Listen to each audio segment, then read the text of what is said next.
বাংলাদেশ হবে digital Bangladesh. Digital Bangladesh গড়ে তুলব, এটা আমাদের অঙ্গীকার। শেখ হাসিনা ক্ষমতায় থাকাকালে একটা শব্দই জপে গেছেন, তা হলো ডিজিটাল বাংলাদেশ। কিন্তু তার ছিটে ফোটাও নেই বিচার ব্যবস্থা ও জেলখানায়। না আছে আধুনিক টয়লেট ব্যবস্থা, না আছে কারাগার থেকে বিচারের ব্যবস্থা। সম্প্রতি আদালতের বিচার ব্যবস্থা নিয়ে হাসানুল হক ইনুকে অ্যানালগ সিস্টেম উপভোগ করতে বললেন বিচারক।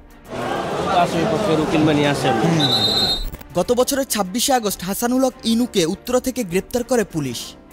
এরপর তাকে আদালতে হাজির করা হয়। এ সময় আসামি পক্ষের আইনজীবী মোহাম্মদ সেলিম আদালতের উদ্দেশ্যে বলেন, আদালতে নিরাপত্তার অভাব রয়েছে, তাকে সব আসামির সঙ্গে এক জায়গায় রাখা হয়েছে।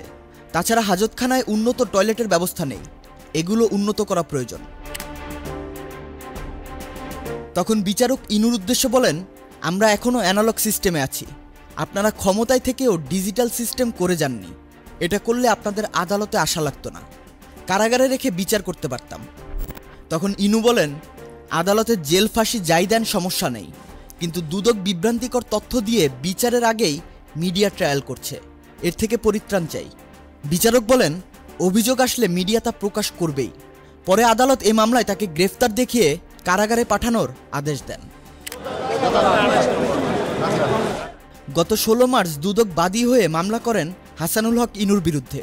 মামলায় অভিযোগ করা হয়, সাবেক তথ্যমন্ত্রী হাসানুল হক ইনু ক্ষমতার অপব্যবহারের মাধ্যমে ৪,৮৪,৫৬০ টাকার জ্ঞাত আয়বহির্ভূত সম্পদের মালিক হয়েছেন।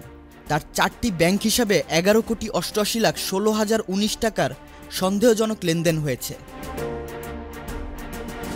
আরেক মামলায় হাসানুল হক ইনুর স্ত্রী আফরোজা হকের বিরুদ্ধে ১,৪৯,৮৫,০৭৪ টাকার জ্ঞাত আয়বহির্ভূত সম্পদ অর্জনের অভিযোগ আনা হয়েছে।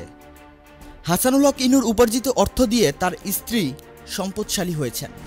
গত বছরের ২৬শে আগস্ট হাসানুল হক ইনুকে উত্তরা থেকে গ্রেপ্তার করে পুলিশ। এরপর থেকেই তাকে বিভিন্ন মামলায় গ্রেফতার দেখানো হয়।